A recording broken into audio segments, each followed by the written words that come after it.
In this quick tutorial, I will show you how to hide the desktop icon on your Windows laptop. But before we dive into the tutorial, if you find this guide useful and you're very new to this channel, remember to click on that subscribe, turn on the notification bell for more tutorials about Windows PC.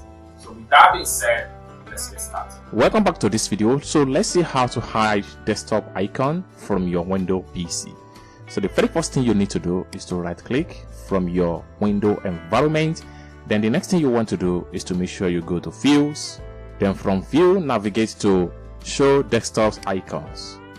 Everything disappear. Okay. Next thing you want to do is to right click again, go back to Views, then click on Show Desktop Icons.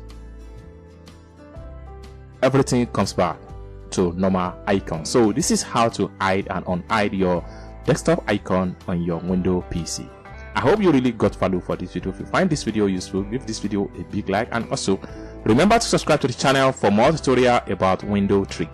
Thank you so much for watching, and I hope to see you in my next video. Bye for now.